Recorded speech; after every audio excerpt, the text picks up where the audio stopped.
Hi hello welcome to Big TV. నేను మీ Gautami. And D10 already అందరూ కూడా ఫాలో అవుతూనే ఉంటుంటారు. అందులోని ప్రత్యేకమైన కంటెస్టెంట్ అని చెప్పుకోవచ్చు రాజు. మరి రాజు గురించి నేనైతే ఎప్పటి నుంచో వెయిట్ చేస్తూ ఉన్నాను. అసలు రాజు ఎక్కడ కూడా దొరకని పరిస్థితులు కనిపిస్తున్నాయి. అంటే ఆయనకున్న ఫేమ్ నేమో అలాంటిది. బట్ ఇవాళ మన చేతుల్లో చిక్కారు కాబట్టి కొన్ని విషయాలు కొన్ని వివరాలు తెలుసుకోవాలని అనుకుంటున్నాను. సో ఈరోజు మన ముందున్నారు చాలా ఫార్మల్గా చాలా డీసెంట్గా ఒక ఇంటర్వ్యూకి అంటే ఒక సాఫ్ట్వేర్ ఇంటర్వ్యూకి వెళ్ళేటట్టు రెడీ అయ్యి వచ్చారు. మరి తెలుసుకుందాం. హాయ్ రాజు. హాయ్ అండి. మీరు మాట్లాడుతుంటే నాకు భయం వేస్తుంది. ఎందుకండి భయం? ఇంత కూల్ గా మాట్లాడుతున్నాను కదా నేను. కూల్గా మాట్లాడితే ఓకే, బట్ కాకపోతే అన్ని రహస్యాలు అన్ని బయట పెడతా అంటున్నారు. రహస్యాలన్నీ బయట పెడతా అన్నారని భయపడుతున్నారు అంతే. ఓకే. సో రాజు, అసలు మీ గ్రాఫ్ కనుక చూసుకున్నట్లయితే ఎక్కడ స్టార్ట్ అయ్యి ఎక్కడ వరకు వచ్చారు? సో దీని గురించి మిమ్మల్ని అభిమానించే వాళ్ళు ఎంత ప్రౌడ్ గా ఫీల్ అవుతూ ఉంటారో, దాన్ని ఫేస్ చేసిన వచ్చిన మీరు ఇంకెంత ప్రౌడ్ గా ఫీల్ అవుతున్నారు? నన్ను క్వశ్చన్ అడిగారు ఇప్పుడు దాన్ని. అంటే నేను ఫేమ్ అయ్యాను అనే విషయం నాకు ఎప్పుడు తెలిసిందంటే, నా పేరు ఒకళ్ళు పచ్చబొట్టు పొడిపించుకున్నప్పుడు. సో ఒక 50 మంది దాకా పేరు పచ్చబొట్టు పొడిపించుకున్నారు, D10 రాజు అని. సో వాళ్ళు పచ్చబొట్టు పొడిపించుకున్నందుకు మనం ఎక్కడ తగ్గకూడదు కాబట్టి 1 by 1 అంటే వెంటనే ఏది అయిపోదు, ఏదైనా టైం టేక్. సో దానికోసం నేను హార్డ్ వర్క్ చేస్తూనే ఉంటాను, నా ఫ్యాన్స్ కోసం ఎప్పటికైనా. ఓకే. సో పచ్చబొట్టు అన్నారు, పెద్ద పెద్ద హీరోలకి పచ్చబొట్లు పొడిపించుకునే ఫ్యాన్స్ ఉన్నారు అని అంటే అందులో పెద్ద ఆశ్చర్యపడాల్సిన అవసరం లేదు. బట్ రాజుకి అనగానే మీ దగ్గరకు వచ్చి చూపించిన వెంటనే మీరే అసలు ఆ ఫీలింగ్ ఎట్లా ఉండే అసలు? అంటే నార్మల్గా మన ఇంట్లో వాళ్ళు అంటే తెలిసిన వాళ్ళు ఇలా పచ్చబొట్టు పొడిపించుకున్నా, అరే మనోడు మనకు ఒకలా ఫీలింగ్ వస్తుంది. అంటే సొంత మమ్మీ డాడీ అయినా కానీ. అలాంటిది నిన్నెవ్వరో కూడా తెలీదు, నన్ను కూడా చూడలేదు వాళ్ళు. అలాంటిది నా పేరు పచ్చబొట్టు పొడిపించుకునేసరికి నాకు ఆల్మోస్ట్ ఏడ్చిన. వాళ్ళు పట్టుకొని ఏడ్చిన. అంటే ఎందుకురా నేనంటే అంత ఇష్టం అని చెప్పేసి వాళ్ళ ఇంటికి వెళ్ళాను. వాళ్ళ ఇంటికి వెళ్తే ఆల్మోస్ట్ ఇంట్లో ఒక హీరోకి ఎలా పెట్టుకుంటారో అలా వాళ్ళ బామ్మగారు నాకు చెప్తున్నారు, నేను లెగిసిన వెంటనే నీ ఫోటో అయితే చూస్తానన్న. అంటే పెద్ద నార్మల్గా నా ఏజ్ వాళ్ళు ఫ్యాన్స్ ఉన్నారంటే ఓకే, కానీ పెద్దవాళ్ళు కూడా ఉండేసరికి నాకు చాలా ఎమోషనల్ అయ్యాను. అండ్ ఈ గ్రాఫ్ మీ పేరెంట్స్ ఎట్లా ఫీల్ అవుతూ ఉంటారు అసలు? మమ్మీ మాత్రం చాలా హ్యాపీ, అంటే చాలా హ్యాపీ. అంటే ఒక ప్లేస్కి వెళ్ళిన తర్వాత అమ్మ బంగారు లాంటి కొడుకుని కన్నావా అమ్మ అంటే అదొక అది చాలు కదా, ఒక మంచి కాంప్లిమెంట్. అది ఎక్కడికి వెళ్ళినా కానీ అది మమ్మీ. అదే మీ మమ్మీ కరెక్ట్ పేరే పెట్టారు నీకు, రాజు అని. ఎక్కడికి వెళ్ళినా రాజు లాగే ఉండాలి. నానేమేంటి తెలుసా మీకు? సొంత పేరా ఏంటి? ఒరిజినల్ తెలీదా? నాకు తెలియదు, నిజంగా నాకు తెలియదు. యాక్చువల్లీ రాజు అనే పేరు మా అమ్మ ముద్దుగా పిలుచుకునే పేరు, అది అసలు పేరు రాజు కాదు. రాజు అని రాజు ముద్దుగా పిలుచుకునే పేరు, అదే ఫ్రెండ్స్ మధ్య అలవాటైంది. నా అసలు పేరు సాకేత్. సో D10 టైటిల్ కొట్టిన తర్వాత అందరికి రాజు అని ఫిక్స్ అయిపోయింది కాబట్టి. సాకేత్ బాలేదబ్బా, టు బి ఫ్రాంక్, రాజే బాగుంది. సాకేత్ రాజు అని పెట్టుకున్నాను. సాకేత్ రాజు. ఓకే.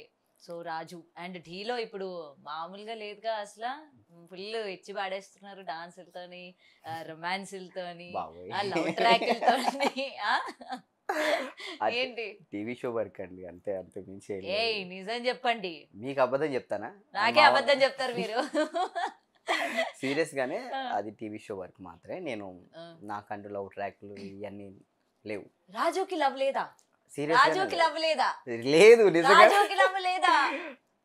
ఎందుకండి అంత షాక్ అవుతున్నారు మీరు అసలు? హలో, ఇండస్ట్రీలో ఉంటున్నారు, ఇంతమంది ఫ్యాన్స్ ఉన్నారు మీకు, ఇంతమంది ఫ్యాన్ బేస్ ఉంది, డాన్స్ హైలైట్ చేస్తారు, చూడడానికి బాగున్నారు.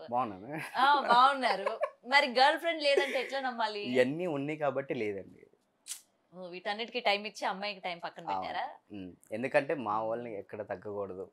మళ్ళీ ఇంకోటి, పేరెంట్స్కి ఇచ్చిన మాట ఇంకా హైప్ లో తీసుకెళ్ళాలి. ఏం మాట ఇచ్చారండి? లవ్ అసలు చేయను అన్నారా ఏంటి? అట్లా అని కాదు, ఒక నాకంటూ ఒక ఇప్పుడు డాన్స్ అనే పేరు వస్తే అన్ని పేర్లో రాజు అనే పేరు కూడా ఉండాలి. అంటే డాన్స్ అంటే ఓకే రాజు ఉన్నాడు కదా అనే థాట్ రావాలి అందరికి, అలా తీసుకెళ్ళాలని నేను. కానీ అదేంటి మాకు మరి రాజు అంటే డాన్స్ అని కాకుండా రాజు అంటే అంశు అని కూడా గుర్తొస్తుంది. అదే అండి, అది ఓన్లీ టీవీ షో వరకు మాత్రమే. మరి మీరు అది అట్లా క్రియేట్ చేసి జనాల మైండ్ లో మరి నింపుతున్నారు.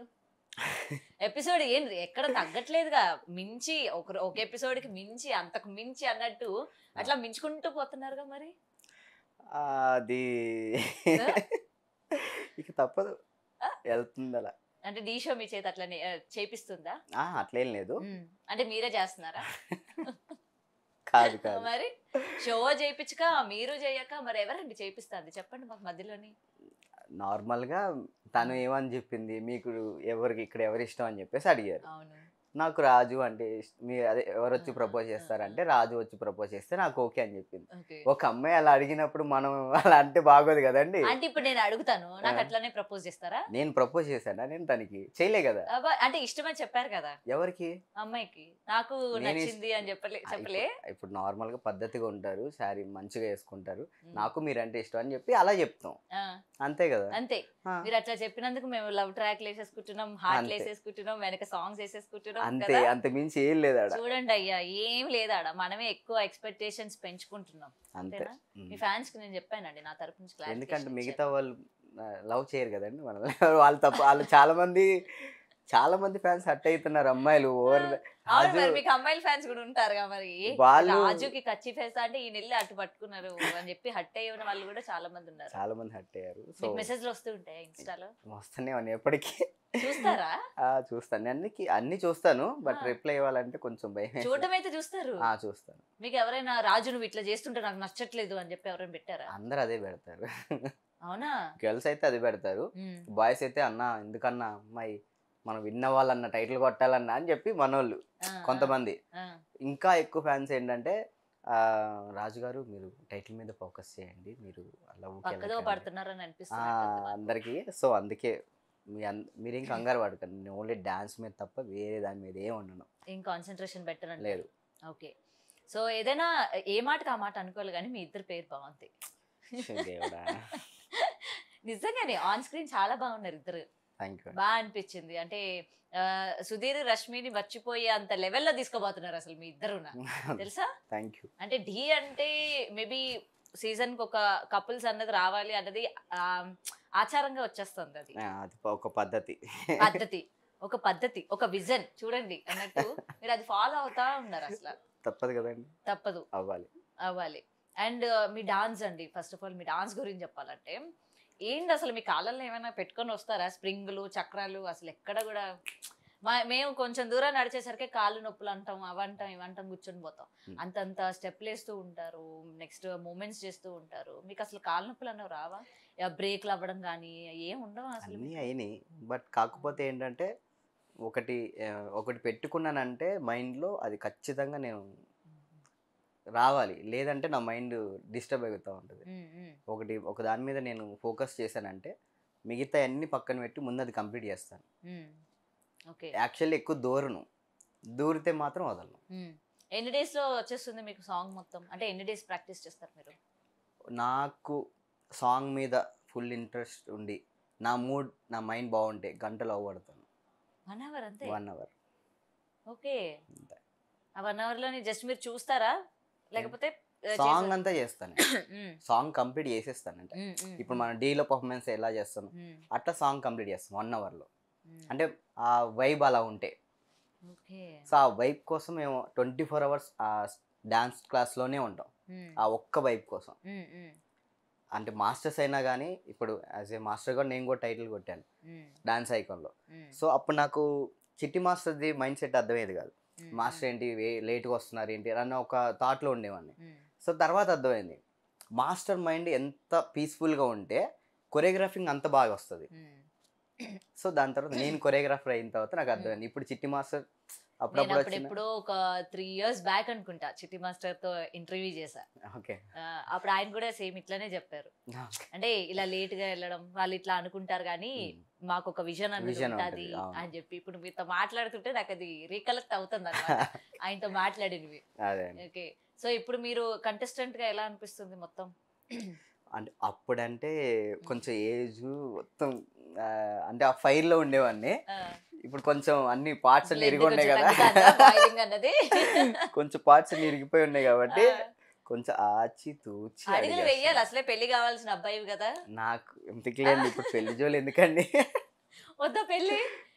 కావాలి. Recent గా ఉన్న పరిణామాలు చూస్తుంటే ఏమనిపిస్తుంది? ఒక కుక్కర్, ఒక డ్రమ్ము ఇవి అమ్మో చూస్తున్నప్పుడు మీకు ఏమనిపిస్తుంది? అంటే మనకు అంత రాదులేండి ఆహా. అందుకే ఆ నమ్మకం అయితే నాకుంది.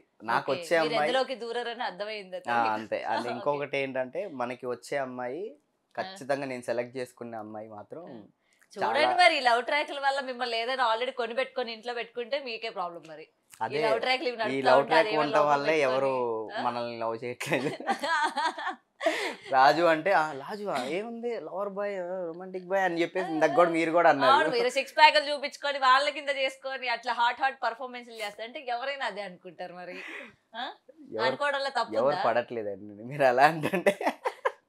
ఒకవేళ ఒక అమ్మాయి నచ్చి నేను చెప్పాలన్నా అమ్మాయి ఫస్ట్ హాయ్ అని చెప్పానంటే ఏ రాజుకు మీరా తెలుసు అంశు రెడ్డి లవ్ మళ్ళీ చూసారా, అది మీకే ఎఫెక్ట్ అవుతుంది. అదే కదా అదే కదా, అట్లా అయిపోయింది పరిస్థితి. మరి ఇది తెలిసి నేనే అది నిజమని నమ్మాను. ఇంక వేరే అమ్మాయిలు ఎట్లా ఖర్చిపేస్తారు మీకు? అదే కనీసం దుప్పట్లు కూడా వేయరు మీరు ఇట్లా లవ్ ట్రాక్ నడిపిస్తా ఉంటే. అమ్మాయి లేదని చెప్పుకొని బాధపడ్డం తప్ప. ఇప్పుడు తప్ప అది బెటర్ లేండి. అమ్మాయి లేకపోతే మంచిదే కదా, మన ఫోకస్ మీద గోల్ మీద ఉంటుంది. గోల్ మీద ఫోకస్ ఉంటుంది అంతే అంతే అంతే ఫోకస్ మీద గోల్ మీద ఏదో ఓకే.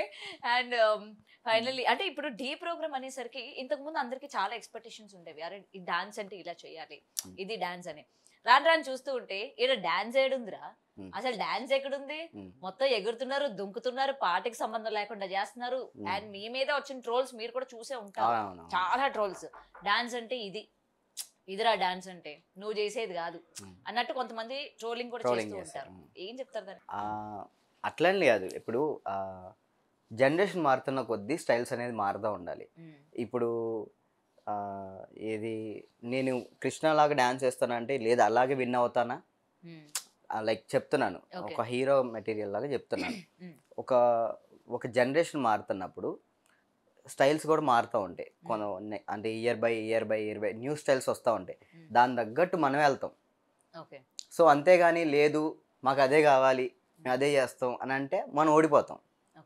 ఇక్కడ ఈ జనాలు ఏమనుకుంటున్నారు, వాళ్ళు ఏమనుకుంటున్నారు, జనాలు అందరు బాగానే ఉంటుంది. కాకపోతే ఎవరో ఇద్దరు ముగ్గురు దాన్ని ట్రోల్స్ చేయటమో లేదంటే సంథింగ్ డాన్స్ లేదంటమో, అందరు కష్టపడుతున్నారు దాంట్లో. అంటే వీళ్ళు కష్టపడట్లేదు వీళ్ళు కష్టపడుతున్నారు అనేది లేదు, ఎవరి స్టైల్ వాళ్ళకు ఉంటుంది. ఇప్పుడు నా స్టైల్ ఏంటి, నేను ఒకటి ఎనర్జీగా చేస్తాను, ఎక్స్ప్రెషన్స్ ఇస్తాను. సపోజ్ అభి స్టైల్ చేస్తాడు, గ్రేస్ చేస్తాడు, పన్నన్న కామెడీ ఉంటుంది, డ్యాన్స్ ఉంటుంది, ఎక్స్ప్రెషన్స్ ఉంటాయి. అట్లా ఎవరి స్టైల్ అంటూ.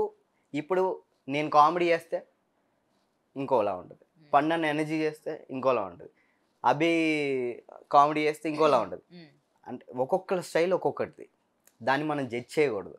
సర్కస్ గిక్కస్ అంటే దానికి ఇప్పుడు మేము అది వేస్తేనే కదా విన్ అవుతున్నాం.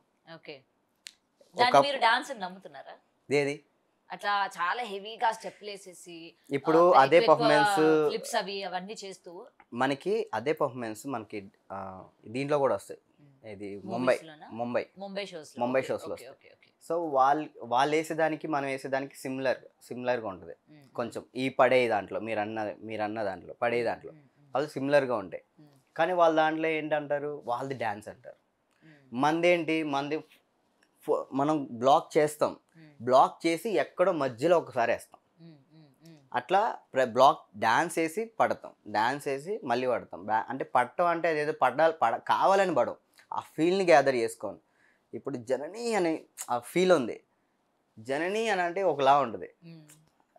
అది ఎక్స్ప్రెషన్, అది మన ఎక్స్ప్రెషన్ కాదు కదా, మంది చేస్తే పైకి తీసుకురావాలి. సో నేను ఆ విధంగా తీసుకెళ్ళాను.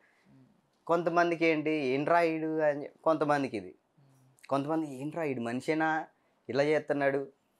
ఇప్పుడు 10 మందిలో ఒకరు రికగ్నైజ్ అవ్వాలంటే అందరి తగ్గట్టు మనకంటూ ఒక మెట్టు పైన ఉండాలి. ఇప్పుడు సంకేత్ ఉన్నాడు, ఒకప్పుడు సంకేత్ ఫేమస్ దేనికి అయ్యాడు, అవి చేస్తేనే అయ్యాడు. ఆ అబ్బాయి ఏంటి, చిన్నప్పటి నుంచి మ్యాంగ్లూరులో వాళ్ళకి అక్కడే ఉంటారు కాబట్టి జిమ్నాస్టిక్స్ అవి నేర్చుకొని ఉన్నారు. నేను తెలుగుని, అది కూడా ఖమ్మం లోకల్. మన దగ్గర బ్యాక్ జంప్ అంటే ఏంటో కూడా తెలియదు. సో ఎవరికి తెలియదు బ్యాక్ జంప్ అంటే. నేను లేదు బ్యాక్ జంప్ వేస్తాను అదే వేస్తాను అంటే జనాలకి ఎలా నచ్చుతాను నేను. నా డ్యాన్స్ వరకు ఓకే, డ్యాన్స్ చేస్తాను కానీ ఇంకా కావాలంటున్నారు. డ్యాన్స్ వర్క్ చేస్తే ఓడిపోతున్నారు. సో దాని తగ్గట్టు డ్యాన్స్ వేసాం, అదేవిధంగా ఎనర్జీగా ఇది కూడా చేసాం, విన్ అయ్యాం. మళ్ళీ సిమిలర్గా చేస్తే ఓడిపోతాం. ఛాంపియన్స్లో అభి కొరియోగ్రాఫర్గా ఉన్నప్పుడు నేను అప్పుడు ఎక్కువ పడలేదే, అది గుర్తించట్లేదు. అప్పుడు దాంట్లో ఛాంపియన్స్లో రొమాంటిక్ చేశాను, వల్లభ సాంగ్, దాంట్లో ఏం లేదు, నాన్న సాంగ్ చేశాను ఎమోషనల్గా, చాలా వేరియేషన్స్ చేశాను, నా గ్రేస్ టైప్లో తీసుకెళ్ళాం. ఇప్పుడు చిట్టి మాస్టర్ క్రియేటివిటీగా సేమ్ క్రియేటివిటీకి తీసుకెళ్తాం. ఇంతవరకు ఇప్పుడేం అడుగుతున్నారు జనాలు, అన్న ఏదన్నా నీ ఎనర్జీ అంటున్నారు. ఓకే, అలా చేస్తే ఇలా అడుగుతారు, ఇలా చేస్తే చేస్తే అలా అలా అడుగుతారు అడుగుతారు అన్నమాట. సో మనం దాన్ని మనం జడ్జ్ చేయాలి, దాన్ని మనం తీసుకోవాల్సిన అవసరం లేదు అవసరం లేదు అంతే. Okay okay. సో ఏదైనా సరే ఏదో దాని మీద వచ్చే నెగిటివిటీ మనం చూస్తూ ఉంటాం కాబట్టి ప్రతి దానికి పాజిటివ్ ఉంటుంది, నెగిటివ్ ఉంటుంది, మనం తీసుకునే దాన్ని బట్టి ఉంటుంది. అది పాజిటివ్ తీసుకోవాలా, నెగిటివ్ తీసుకోవాలని అంతే. అంతే నేనైతే ఫీల్ అయ్యేది అది. మీరైతే ఫీల్ అయ్యేది అది. ఓకే. సో ఢీలో సీజన్ 1 నుంచి సీజన్ 10 వరకు చాలా చేంజెస్ అన్నీ వస్తూ ఉన్నాయి. చాలా వరకు కంటెస్టెంట్స్ కూడా చాలా ఇంప్రూవ్ అవుతూ వస్తూ ఉన్నారు. కొంతమంది కొరియోగ్రాఫర్స్ అయ్యారు, ఇవాళ పెద్ద పెద్ద సినిమాలకి కొరియోగ్రఫీ చేస్తూ ఉన్నారు. సో వెన్ రాజు ఎప్పుడు? యాక్చువల్లీ కొరియోగ్రాఫింగ్ చేయాలని ఉంది నాకు కూడా. అవునా? ఏ హీరోకి? మీకంటే ఒక అరే హీరోకి చెయ్యాలరా అని ఉంటది కదా. NTR sir, my favourite. Pawan Kalyan గారు అండ్ అల్లు అర్జున్ గారు. చెప్పండి, ఇంకా అందరి పేర్లు చెప్పండి, పర్లేదు. అంటే మెయిన్గా ఓకే, మెయిన్గా వీళ్ళు ముగ్గురుతో అంతే అంతే. సో వీళ్ళ ముగ్గురుతో ఒకటి, ఇప్పటి వరకు వీళ్ళ ముగ్గురు చెయ్యంది రాజు చేయించేది ఏంటి? ఏంటిది? వీళ్ళ ముగ్గురు పేర్లు సాంగ్ బట్టి ఉంటుంది కదండి. ఇప్పుడు వాళ్ళకి హీరో, వీళ్ళలోనే క్లాసికల్ చూసేసాం, వెస్టర్న్ చూసేసాం, ఆల్ టైప్ ఆఫ్ వెరైటీస్ చూసేసాం వీళ్ళ ముగ్గురివి. అవును. రాజు కొరియోగ్రాఫర్ అయితే వీళ్ళ ముగ్గురు చేత కొత్తగా ఏం చేపిస్తాడు, వీళ్ళలోని కొత్తగా ఏం టాలెంట్ ని బయట పెట్టిస్తాడు? అది చెప్పను, అది చెప్పలేం, డైరెక్ట్ గా చూపిస్తాం. అది వస్తే ఛాన్స్ చిన్న హింట్ అంటే ఇప్పుడు ఎన్టీఆర్ సార్ చెప్తాను నేను. ఇప్పుడు మన రితిక్ రోషన్ గారితో చేశారు, అది different style, Bollywood style. So మన స్టైల్లో నా స్టైల్, నాకంటూ ఒక కొంచెం సిమిలర్గా నాకంటూ ఒక స్టైల్ ఉంది. సో నేను దాన్ని ఎన్టీఆర్ సార్ మీద ట్రై చేస్తాను. ఓకే. పవర్ స్టార్ గారు? పవర్ స్టార్ గారు మాత్రం గ్రేస్ మ్యాక్సిమం, ఎందుకంటే మా ఫ్యాన్ కాబట్టి. ఓకే. అండ్ ఫైనలీ ఎవరన్నారు? అల్లు అర్జున్ గారు. అల్లు అర్జున్ గారిది అన్ని స్టైల్ చేశారు. మనం ఇంకా నేను కొత్తగా ఆయన స్టైలే నాకు ఉన్నట్టు ఉంటుంది యాక్చువల్లీ. అల్లు అర్జున్ గారి స్టైలే నాకు ఉన్నట్టు ఉంటుంది యాక్చువల్లీ. నేను అలా ఫీల్ అవుతా ఉంటాను. అంటే కొంతమంది మీరు డాన్స్ చేస్తుంటే సార్ నాకు అల్లు అర్జున్ లాగా కనిపిస్తుంది, కొన్ని అలా అనిపిస్తా అంటారు. సో మనకు ఆయన ఏం చేసినా కానీ సిమిలర్గా అనిపిస్తుంది నాకు. ఓకే. సో ఓకే, వెయిట్ చేద్దాం అయితే మరి రాజు ఎలాంటి కొరియోగ్రఫీ చేస్తాడు ఏంటన్నది. Thank you. Thank you. For more videos like this, subscribe Big TV channel.